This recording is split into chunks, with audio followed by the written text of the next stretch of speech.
হাতে যে বাঁশিটা আছে এটার নাম হলো কাজু। এটা আফ্রিকা থেকে বহুত বছর আগে আমেরিকাতে আসে।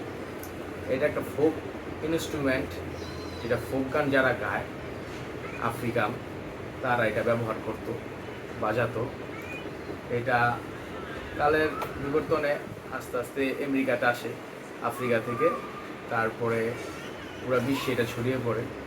এখন অনেক দেশেই বাজায়, আমাদের বাংলাদেশেও প্রায় দেখা যায় এই ইনস্ট্রুমেন্টটা বাজাতে।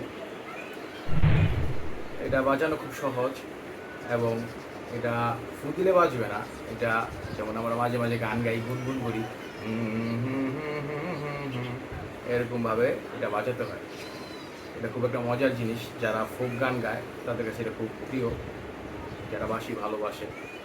আমি একটু বাজিয়ে দেখাচ্ছি, এরকম শোনা যায়।